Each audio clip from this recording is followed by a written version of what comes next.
ধর্মে প্রায় সব পূজাতেই তুলসী পাতা প্রয়োজন, কিন্তু ভগবান গণেশকে তুলসী নিবেদন করা হয় না কেন তা জানেন কি? আসলে হিন্দু পুরাণ অনুসারে বিশ্বাস করা হয় যে একবার তুলসী ভগবান গণেশকে বিবাহের প্রস্তাব দিয়েছিলেন, যিনি তখন তার অভিভাবকের ভূমিকা পালনের জন্য ব্রহ্মচর্য পালন করছিলেন। গণেশ সম্মানের সাথে তার প্রস্তাব প্রত্যাখ্যান করেন। এতে তুলসী ক্রুদ্ধ হন এবং তাকে অভিশাপ দেন। দৈব হস্তক্ষেপে তুলসী একটি গাছে রূপান্তরিত হন এবং গণেশকে পূজায় তুলসীর অর্ঘ্য গ্রহণ না করার আদেশ দেওয়া হয়।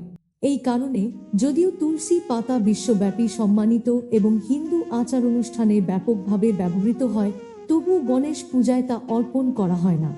শুধুমাত্র একটি বিশেষ দিনে গণেশকে তুলসী পাতা অর্পণ করা যায়, সেটি হল গণেশ চতুর্থী।